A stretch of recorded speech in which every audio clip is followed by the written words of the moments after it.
Hello, good evening, everyone. Thank you so much for joining us tonight, and welcome also to our live stream audience.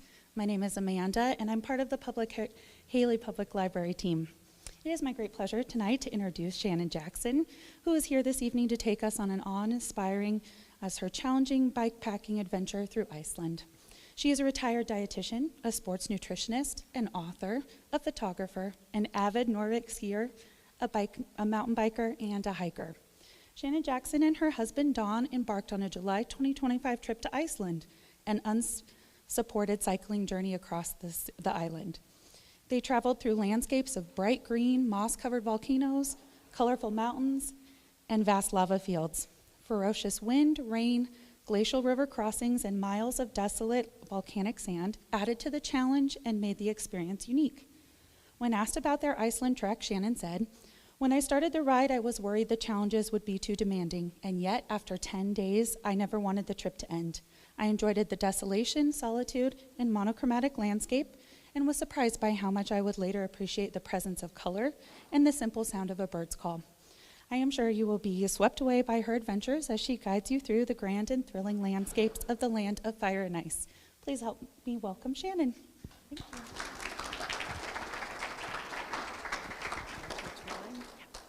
Okay, I should be live.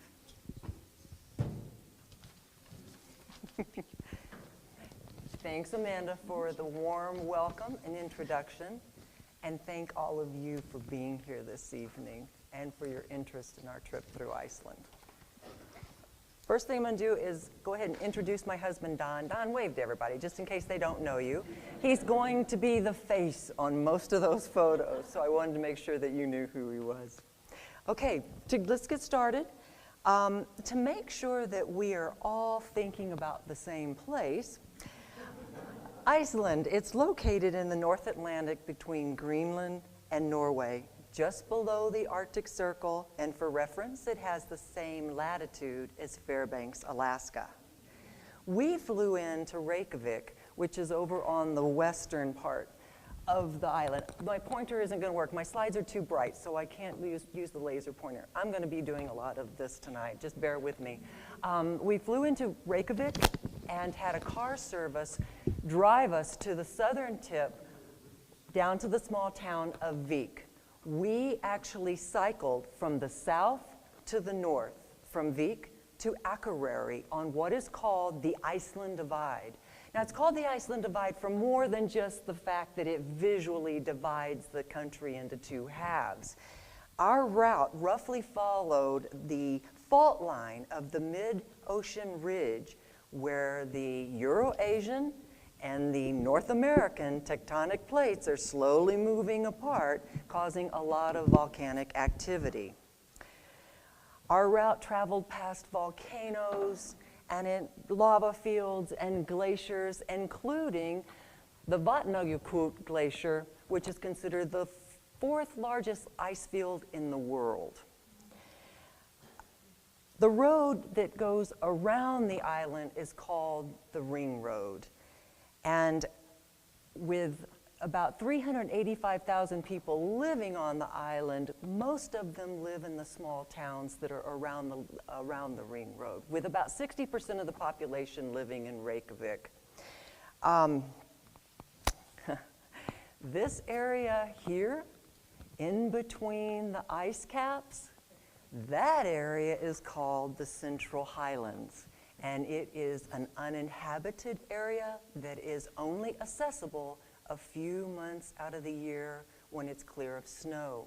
We scheduled our trip in July, hoping that the snow would be gone from the high plateaus that we plan to cross.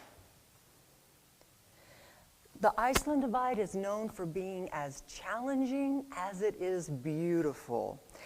I would say it's not for everyone, but for individuals who want a more rugged and unique experience, it is awesome. Although the route is only 344 miles long, Bikepacker.com gave it a rating of a 9 out of 10 because of the challenges. There's the harsh, unpredictable weather, the volcanic sand and rock, You've got numerous river crossings, and there's a lack of services, meaning that there are no resupply points along the route. You have to be completely self-sufficient. The route is most often done from north to south. We chose to do it from south to the north because we wanted to end in Akureyri, which is a much larger town, and we would be able to easily fly from Akureyri back to Reykjavik at the end of our trip. We felt so fortunate to have chosen to stay at Guest House Galtafell in Reykjavik, both at the beginning and the end of our trip. The guest house is located just a couple blocks from downtown, which made it very easy to get those last-minute items that we needed, like a lighter or the fuel canister for our camp stove. They also allowed us to leave our duffel bags and our bike boxes with them until the end of our trip when we returned to Reykjavik.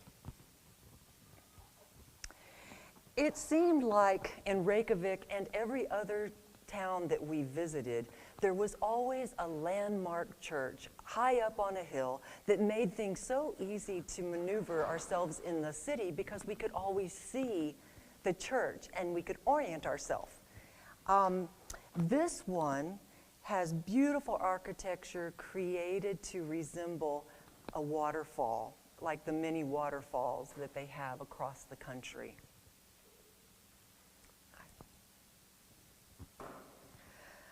Our car service drove us and our loaded bikes to the small town of Vik to start our journey. Vik is known for its striking sea stacks, its black sand beach, and its nesting puffin colony with 1,000 mating pairs. The sea stacks can be seen from any location in town. They were made famous when they were used in season 7 of the popular television series Game of Thrones. The black sand beach is considered one of the most beautiful beaches in the world, and the cliffs above it are home to a large Icelandic puffin colony. I really admire these birds. Puffins mate for life. They come here from June to September to nest in the cliffs high up above the black sand beach. And then after September, they separate and they head out into the North Atlantic where they spend the next 8 months on the open water. Amazingly, they lose the color in their beaks and their white feathers turn a gray to help them camouflage themselves from ocean predators while they roost on the water surface. And then, they survive. First, I say they survive by diving for fish. They can dive as deep as 200 feet using their wings as flippers. And then they return in June to the cliff, find their mate, and the cycle begins all over again. We just really loved seeing them in their natural habitat. We would begin our journey the next day, leaving Vik on the ring road before turning into the interior and making our way around the Merjajakut Glacier, which is that's not clouds, that's actually a glacier up there, and that's where we'll be heading.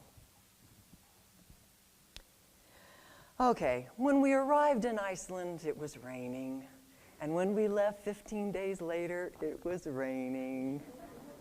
The storms throughout our trip weren't really a surprise because Iceland's weather is dominated by what is called the semi-permanent Icelandic low. It's where the warm Gulf Stream currents are flowing north and the cold Arctic Ocean waters are coming south and they meet over Iceland, causing a low pressure system, lots of rain, and horrendous wind. We made our reservations for July, and I was hoping for 24 hours of sunlight and warm temperatures, but the odds were never in my favor. The first 24 miles of our journey was on the paved ring road. To avoid heavy traffic, we headed out really early at 4:30 in the morning, and it was in a downpour with a strong wind. When we turned off the pavement onto this gravel road, the storm just grew in intensity. It would rain for 18 hours. And although riding in the rain isn't fun, I did have confidence in our gear because the previous year, Don and I had traveled to the Arctic of Alaska, and we'd gotten caught in a typhoon that hammered us with rain, snow, and high winds.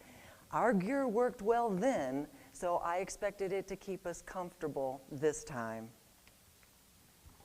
For just a quick overview of our gear, I'll start at the bottom. We wore normal cycling shoes, but we had special wool socks that had a waterproof membrane. And then we had rain pants and a rain jacket. But probably the most important items that we had were those clear plastic shower caps we wore on our helmets.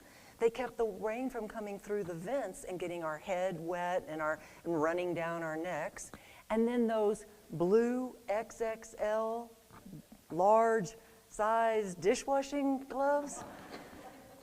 They looked a little funny, but they fit over even our heaviest cycling gloves, keeping our hands dry and warm.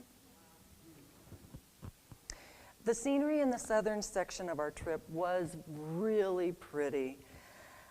They had a lot of flowing rivers, a lot of green hillsides, but with all of the rain and the cloud cover, we couldn't really capture its beauty in a picture. This would be the clearest photo that I had from that first day. There were a dozen water crossings on our first day of cycling. Most of them we were able to ride through without difficulty. However, 4 miles from our destination, our route crossed a braided river that became a major threat. We started across going from sandbar to sandbar. However, what looked like firm sand was so saturated with water that when we stepped on it, we would sink and have to pull our feet out of a thick sludge. As we moved further across the water began to rise, with land masses disappearing in front of our eyes. As I looked back over my shoulder, I saw there was no retreat. The sandbars we had just crossed were no longer visible, and all I saw was just a sea of water. We couldn't stay where we were, and even though we couldn't see where we were going, our only option was to keep moving forward and hope that we reached dry land. It was an intense and physically demanding process, but we finally got ourselves across. It took us more than 2 hours to go 4 miles to get to Struder Hut, where we would stay for the night. After 14 hours of riding in extreme conditions, I fell asleep thinking that night, how am I going to endure this for 9 more days? But to my absolute delight, we woke up to sunny skies and warm temperatures, which allowed us to spread out our gear and dry it in the sunshine. I had no idea how beautiful the scenery was surrounding the hut because I couldn't see it when we had arrived the previous day. And as amazing as it was to see the water rise, it was just incredible to see it recede. That post that I'm about to ride past was not visible 12 hours earlier. Struder Hut is 2 miles off route. The previous evening, we have ridden past Mylafell, which is the most photographed volcano in Iceland, and the glacier that is in front of Don there. We couldn't see either of them because of the low-hanging clouds and the rain. In fact, we stood right there, noting the sign that says Struder that way, and we could not see the volcano. I cannot tell you how happy I was to have a clear day. The scenery on day 2 was stunning. The southern part of Iceland is filled with glaciers, volcanoes, and lava fields covered with a soft, vibrant green carpet of woolly fringe moss. Now, the interesting thing about this moss is it is the first plant life to colonize a barren lava field after an eruption. It's also very fragile, and for that reason, it is unlawful to travel anywhere but on established roads and trails in Iceland. Our route had us riding past Hekla volcano, which erupted in 1980, 1981, and as recent as the year 2000. Now, Hekla has an extensive lava field, and it's not green. It will take decades for the woolly fringe moss to establish its spores and become a sea of green on Hekla. On the third day, we traveled 17 miles off course to a special place called Landmannalaugar. The area is known for its colorful rhyolite mountains and its geothermal pools. In addition to the emerald green and black hills, our scenery would now include more reds, oranges, and peach-colored mountains. Landmannalaugar is a popular tourist location, and it can be accessed on a major gravel road directly off the ring road. Hikers, backpackers, campers, photographers all come here to hike the extensive trail system through the colorful mountains and then take a dip in the natural hot springs that are located behind those buildings. Now, Don and I wanted to see the pretty scenery, but we were also looking forward to visiting the Mountain Mall, which fancies itself as a grocery store and coffee house. There was a thermos of coffee, so I was able to get a cup of coffee. But more importantly, we were able to buy a meal and some snacks to supplement the food that we carried on our bikes. And those are our bikes there. And though our packs were bulging when we started our trip, we barely carried enough food to sustain us. It wouldn't fit. Our freeze-dried meals, nutrition bars, and cookies provided about 1,500 calories a day when we were burning closer to about 5,000. We knew we were going to be hungry. When we got to Landmannalaugar, Don and I had eaten 2 days of food, so I had a little bit of space in my pack.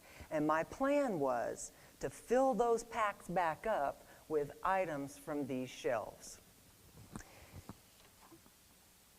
We're also excited about getting a grilled Icelandic hot dog called a pizza at the bus. A pizza is different from an American hot dog because it contains 3 meats. It's a lamb, pork, and beef with some special seasonings. They were actually quite delicious. And more importantly, they again provided us with some much needed calories, and we were able to save one of our freeze drieds for later on in the trip. Leaving Landmannalaugar, this view made me appreciate Icelandic lore, their belief that elves and trolls live in the volcanic mountains and in the lava fields across the country. A recent Icelandic university survey reported that 62% of the population believe in the hidden people, and the remainder are unwilling to deny the possibility of their existence. To this day, road construction projects in areas believed to be populated by trolls and elves are rerouted to avoid disturbing their natural habitat. 20 miles north of Landmannalaugar, we passed Sagotafoss Falls. When Don saw it, he immediately goes, "That looks like Blue Glacier Gatorade." The color was just unreal. We are now back on the official Iceland Divide route and excited to see the scenery that lay ahead. Well, before going any further, I want to talk about a few of the challenges that we faced in Iceland. I'll start with the wind. It's always blowing.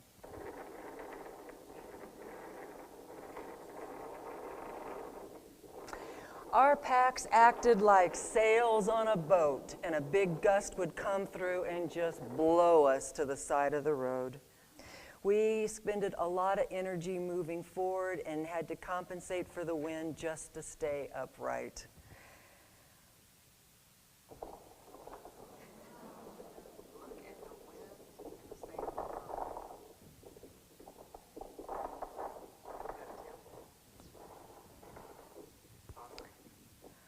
I was hoping that by traveling from south to north that we might have more favorable winds and have more tailwinds. We had a few hours, but the biggest thing I would tell you that in Iceland, the wind doesn't go in one direction, and it doesn't stay in one direction in one day. It changes day by day, hour by hour. And there was no advantage to us going from south to north to having more tailwinds.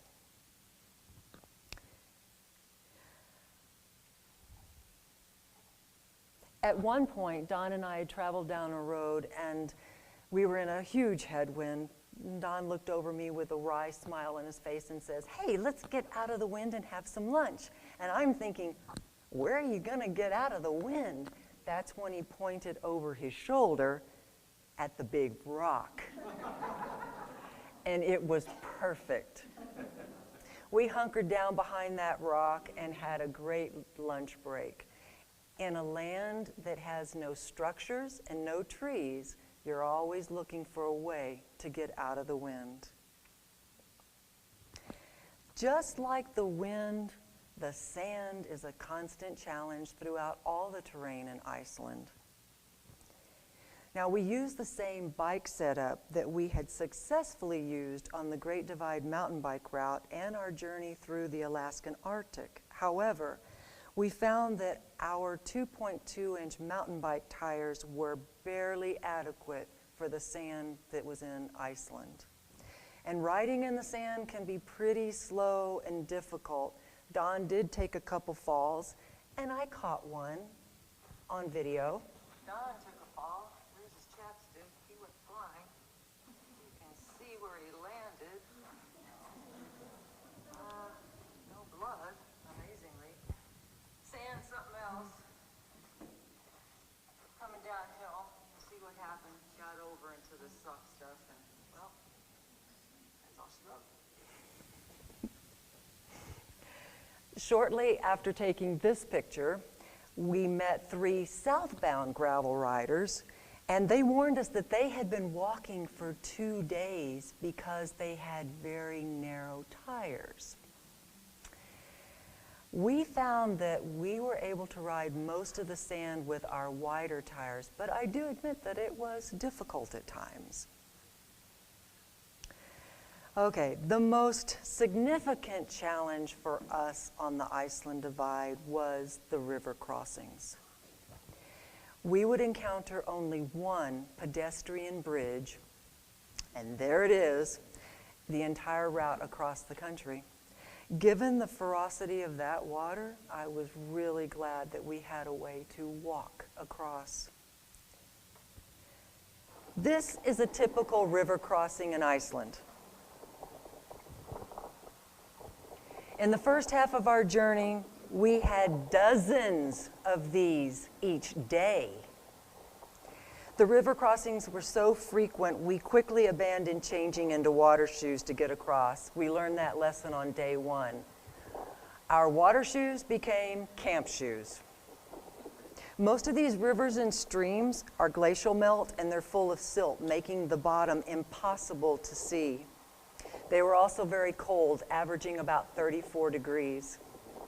We would often scout up and down the riverbanks looking for areas that looked less turbulent and for gravel bars that meant the water was more shallow, making the crossing easier. We became pretty good at navigating the rivers. However, several would severely test our skills. And this is one of them. We knew about this river crossing in advance. We had been warned by the 3 gravel bike riders we had met earlier. Those poor guys, in addition to not being able to ride for 2 days, they also came to this river and they couldn't get across. They ended up spending the night on the riverbank and trying, and they were able to get through the next day early in the morning when the glacial melt had slowed and the river had gone down. We met another southbound cyclist who stopped to talk with us, and he had told us that he had taken a swim with his bike. He was able to hold on to it, so he did not lose it in the murky water, but he said he felt really fortunate to get himself and his bike to the bank, although it was some ways down the river. Now, we arrived in early morning, and this is our experience. Hang on, this is the biggie.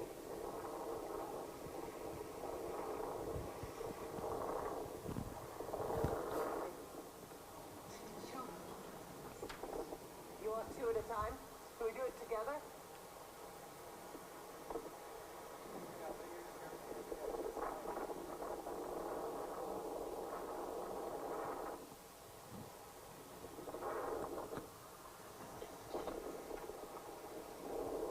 All right. I'll try it.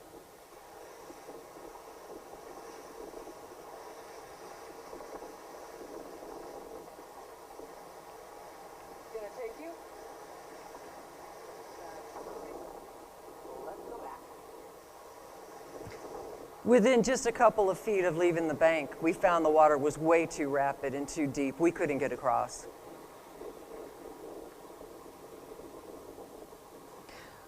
We looked for another place to cross, but nothing looked real promising.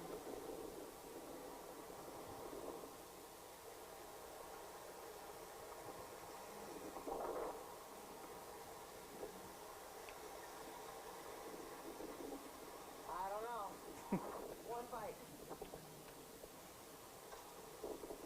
Yep, pretty ugly, but let's try it. Okay, I've got the feet.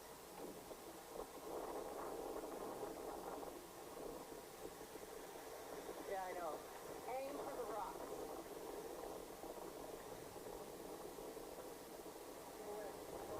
Don's saying, no way, it's too deep. Now I'm in a hole. I'm going deeper and deeper. Can you go forward?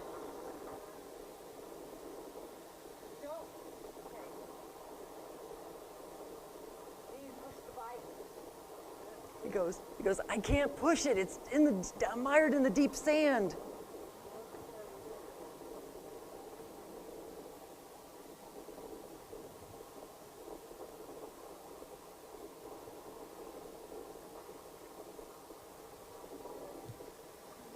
Here, Don is up to his chest in the water. I'm trying to hold the bike to keep it from pushing him under. Straighten the wheel straight to head right there.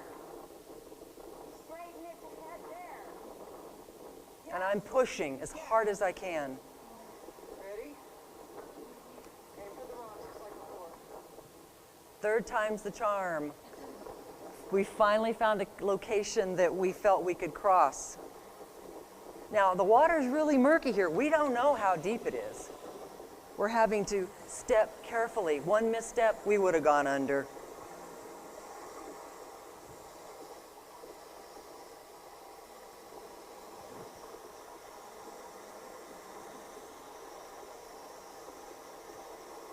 Notice how the bike is floating. We're not even rolling it. The force of the water is trying to pull it out of our hands and take it down the river.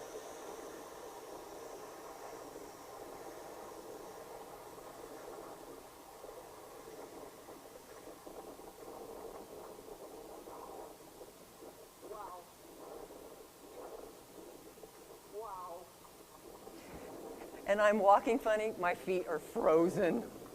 The force of that water was incredible. Sorry. Almost there. Almost there. Woo!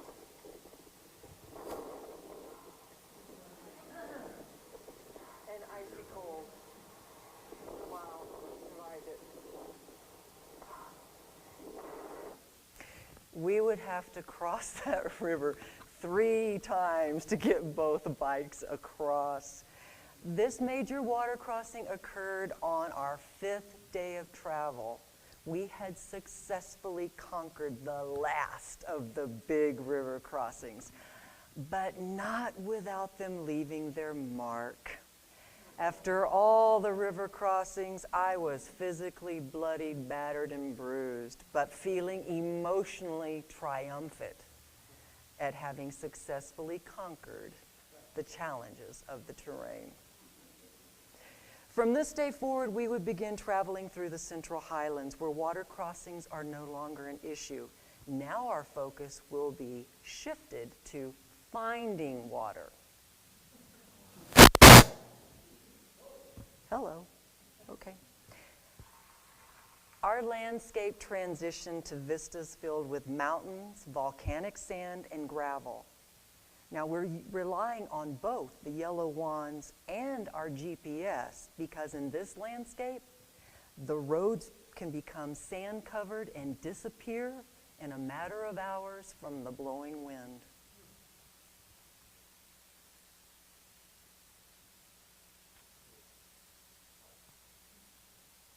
The further inland we traveled, there was an increasing amount of lava rock, and of course the black volcanic sand. We also had sections of the route that were trackless, where we had to use our technical mountain biking skills to get across the very rocky lava field. Even in this harsh environment, a presence of water can create life. We were always on the lookout for a splash of color in an otherwise monochromatic landscape to find water sources in the Central Highlands. This spring was some distance from the route, so we hiked our bike over to it, filtered water, and had lunch.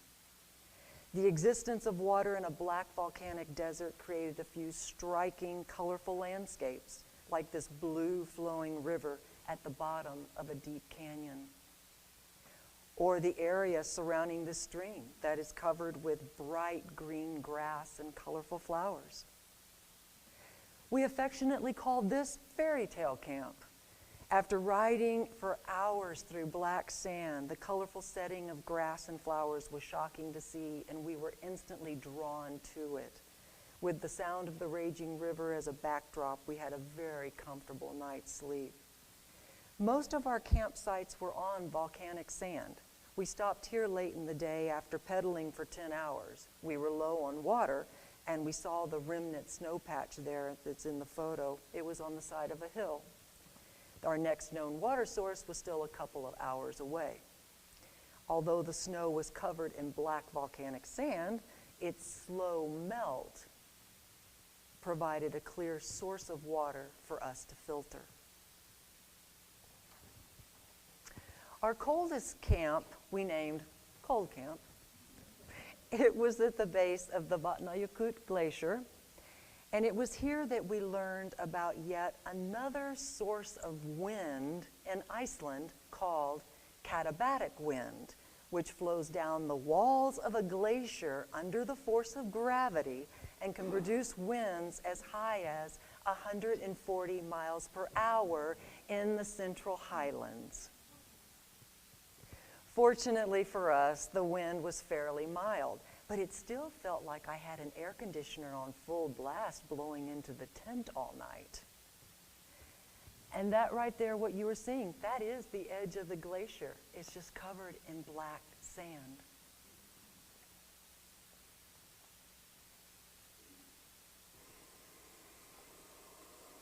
It is so cold this morning that we are cooking in the vestibule of our tent. Very comfortable. And this morning's breakfast is Rocky Mountain scramble. Skeleton scrambled eggs, potatoes, and cheese. Yum, yum. And our chef today is the Don. Yay.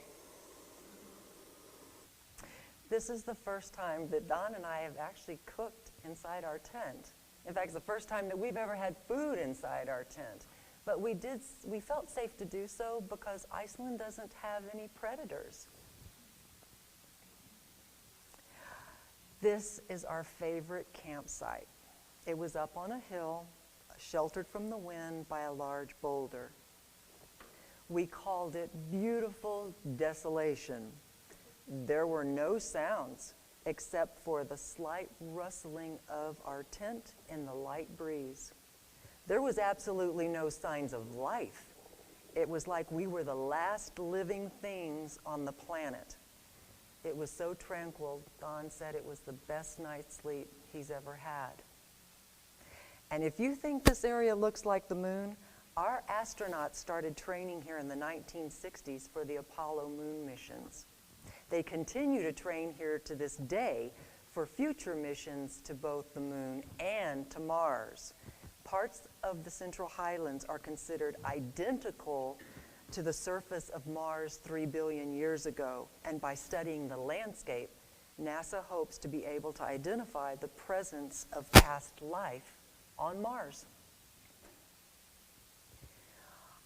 On the 8th day of our journey, Don and I traveled to a hut called Botany, buried deep within a massive lava field.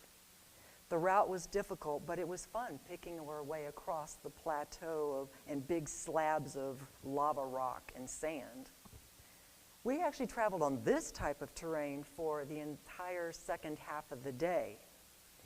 In the late afternoon, I started to get a little concerned about finding the hut because the terrain was growing increasingly difficult, and it really offered no clue to where the hut's location was.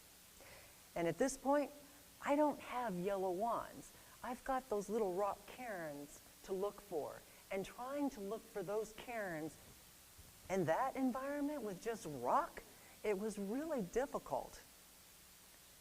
Finally, after a couple more hours, there was a yellow wand and Botany appeared on the horizon. After riding in and out of rain and high wind all day, it was really nice to have shelter for the night in the hut. We would stay in 3 different huts that were on the Iceland Divide route. I talked about Struder the first day in the south, and we just mentioned Botany on the northern edge of the Central Highlands. The third one was Needler Hut that's located in the center of the country. The importance of the huts is not just that they provide shelter, but all of them are near or right next to a reliable water source. This is Needler Hut, and it's really more than a hut. It's actually a compound because it houses the Icelandic search and rescue team. It was my favorite because it had a hot shower. Yay.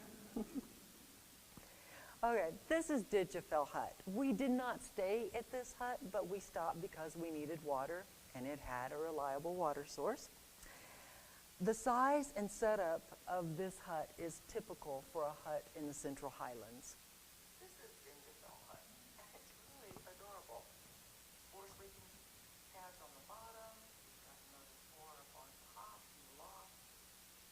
Lots of wonderful coffee cups for salad beds. Little tables that are built in. Just for the music. Got nice big chairs. More beds. It's just a great, great hut. And we've got one stove.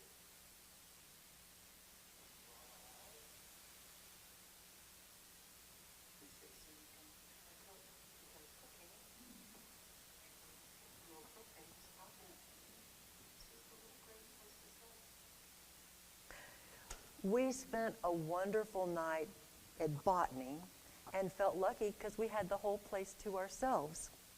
This photo was taken as we left Botany, and I just want to say, I want you to note the terrain that we had crossed the previous day to get there.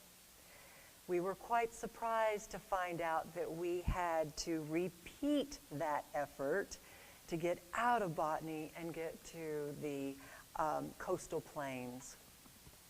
In fact, there you can see we'd finally made it to the coastal plains, and behind Don is all the lava field.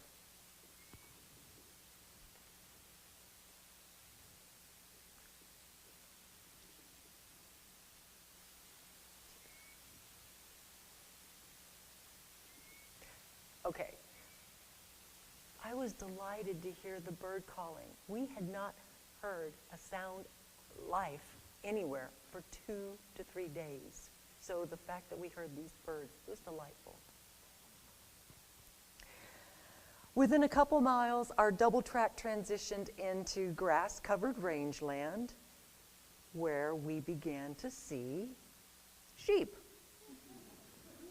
This one was taking shelter from the warm sun. Icelandic sheep are a little different from American sheep in that they are more solitary and not herd-type animals.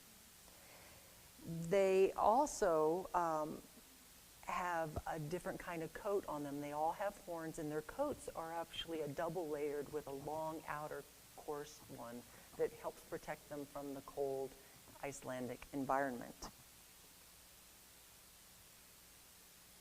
We also found Icelandic horses roaming the landscape. These horses are a little shorter in stature than American horses, and they are known for their beautiful coats, manes, and tails. So the last 20 miles of this day was on a maintained gravel road alongside this river with its colorful display of glacial melt and fresh water mixing. The road ended at a tiny community of Fosshall, which sits on the ring road. And I was determined to make it to Fosshall because I knew that this small cafe was there. And Don and I were out of food. We ate our last Cliff Bar on our way to the cafe. In an effort to reach the cafe before it closed for the day, we had to time trial and draft one another to get there. And it was a strong headwind, of course. We barely made it in time, and when I walked in and asked this cashier if I could still order food, she looked at her watch and she said, "You have 2 minutes to place your order." I quickly ordered 2 pizzas, and while they were cooking, I walked to the small hotel that was next door to see if any rooms were available. To my surprise, there was 1 room left. I was thrilled that we would have hot food and a hot shower that evening. Directly across the street from the cafe and the hotel was Goðafoss waterfall. It's a major tourist attraction in Iceland. I had been warned by the hotel receptionist that if I wanted to visit the waterfall without a crowd, go late in the evening or very early in the morning before the busloads of tourists arrived from the cruise ships docked at Akureyri. This is Goðafoss at midnight.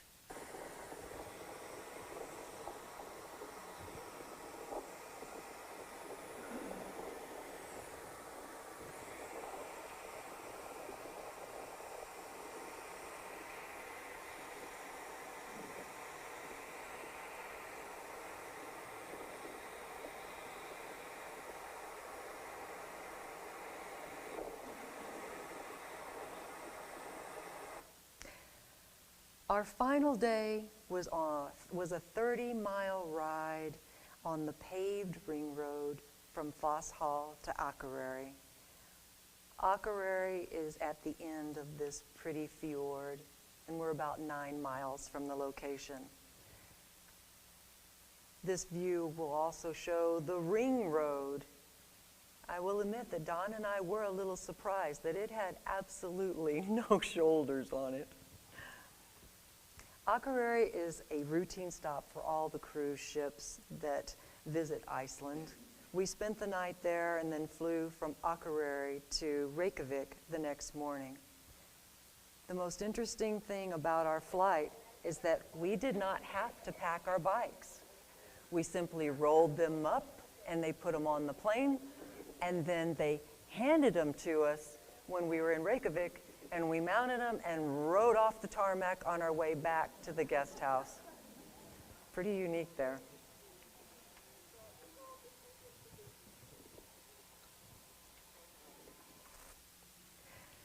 We spent 2 nights in Reykjavik as tourists while we packed our bikes for our flight home. Our bodies craved sugar and fat, so we indulged in desserts with every meal.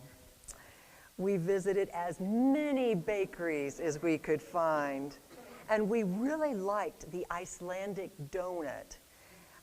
It has a soft cake center with a fried, crunchy outside, It went really well with coffee, so we bought several and brought them back to the guest house to have them for treats. With our bikes boxed and our duffels full of gear, it was time to head home. When I started this ride, I worried the challenges would be too demanding. And yet, after 10 days, I didn't want the trip to end. I enjoyed the desolation, the solitude, and the monochromatic landscape, and was surprised by how much I would later appreciate the presence of color and the simple sound of a bird's call. Don and I were tested by the harsh environment, the wind, the rain, the water crossings, the deep sand, and the lava rock. But we were rewarded with amazing scenery and a sense of accomplishment. That together, supporting one another, we had successfully crossed Iceland. This may well be one of our most memorable trips. Months after returning home, we still look at each other and say, "Can you believe we completed the Iceland Divide?" If you enjoyed tonight's presentation and you'd like to know more about Don and my adventures, a copy of my book, Better and Happier Together, Stories of Epic Adventures During Our First 40 Years of Marriage, is available here at the library. My book is also in stock at our local Iconoclast bookstore, and it can be ordered from your favorite online bookseller. Thanks, everyone, for coming tonight.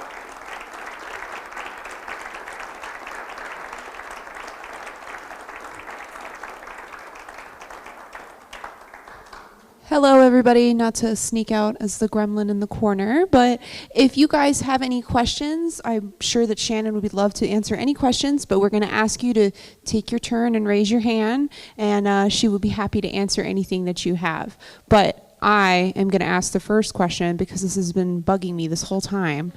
Did you have to put in reservations to stay at the cabins, or is it just kind of first come, first serve? Or the huts, sorry. For the huts, no, yeah. The hut system is formal. It's very much like our yurt system here, and you can reserve them in advance. Since we didn't know when we would actually arrive, we couldn't make any reservations because we just didn't know if we'd be delayed, bad weather, what have you. If you arrive and there's an opening, let's say there's a bed available, you can always stay there, but they are pay for it or have to be in advance. So like I said, in botany, I said we were surprised that we were by ourselves, but the next week it was completely booked. So all the beds would have been taken. Yeah. Anyone else have a question? Sure, Nate, go ahead. Yeah. So were these bikes you owned? The question is, were the bikes the ones that we owned? Yes, these are my old hardtail bike that I was on, and I refurbished it and made it into a gravel type bike. But it was what we owned. And the reason for that is packs, you could rent bikes, but getting our packs to fit them or making sure you have enough room in someone else's packs if you rent would be very difficult. So we took our own bikes, our own packs, and our own gear. Anyone else? Oh, yes. What about bike maintenance en route and flat tires? The question is, what about bike maintenance en route and flat tires? Well, my husband is a really good mechanic. And on his bike, I had most of the food, but his weight was in tools and the ability to fix. I mean, we had derailleur hangers. We had, of course, the tires and things to fit flats, but there are some things like spokes, different things that he had to fix just about anything because you have to be self-sufficient on this route. There's nobody out there in the Central Highlands. You're on your own. Well, the question was, did I have any flat tires? None. Asked if we were tubeless. Yes, we were tubeless, and should I give a plug to race? We were on Continental Race Kings, and we went 2,700 miles on the Great Divide mountain bike route, no flats. We went to Alaska and did another 500, no flats. I really trust these tires. They've been really good for us. So Yes.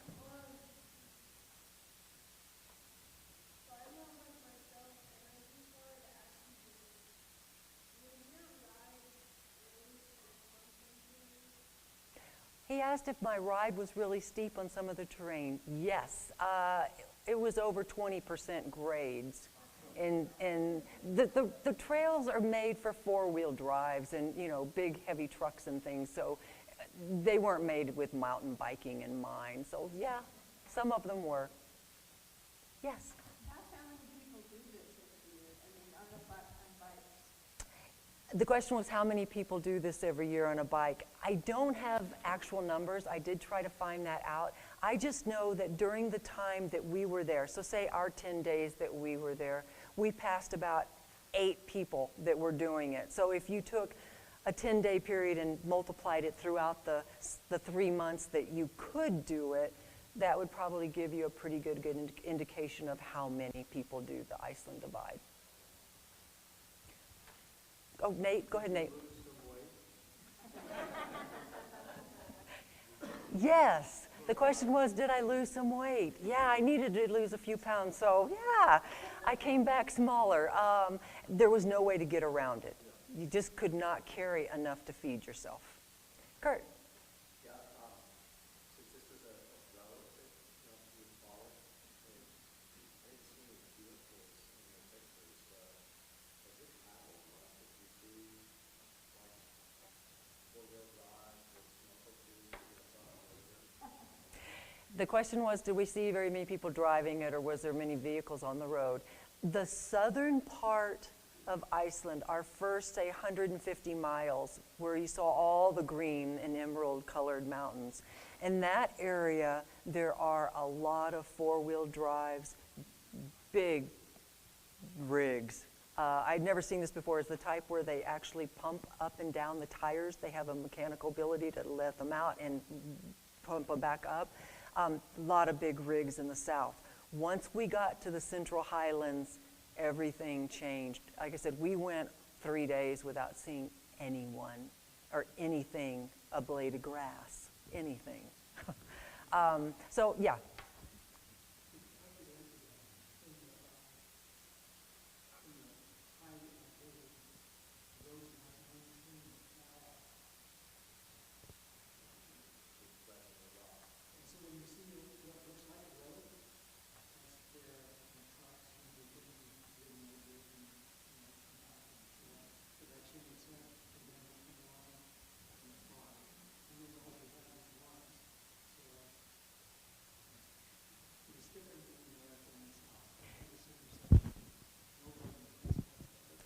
Another question for me?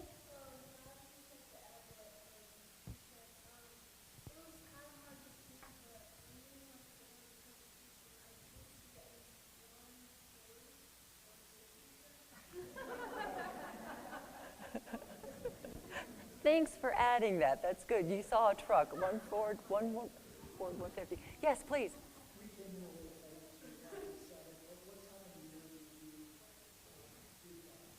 The question was, when did I do it? Our trip occurred in July. We went the first week of July and were there for 15 days. The actual riding days were 10 days on our bike, the rest of the time in town or country.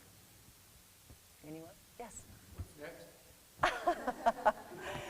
I do have a plan, and my husband, after doing the typhoon in the Arctic of Alaska and doing this trip, he's going to let me do what I want to do, and that's going and visiting the Swiss Alps, but I'm doing it hotel to hotel. So this one, he says, is for me. What did you do to keep your gear dry? Our packs, you know, Karen, our packs kept them pretty dry, but that day that we had the 18 hours of rain, we really did need to lay everything out. It was just a little bit damp, but every bag is waterproof, and the zippers, you know, it's just a matter of if we were in a river and the water came up where the zippers are, things get damp. If you can keep them off of the zippers, then yeah, they were much better, but things do get damp. I can't say that they're 100% waterproof. Yes? What kind of sun protection do you use? What are the names? What kind of sun protection did I use? You know, really, we have fancy ones and expensive ones, you know, the Ulta MDs and that thing. But my husband's a redhead, and he's always had copper tone, and it really does work. If you're going to be out for all day long, sweating or wet, it just works really well. So we stick to the thing that's been around since, you know, forever. Yeah. Anyone else? Guys, thank you for coming. Appreciate you being here.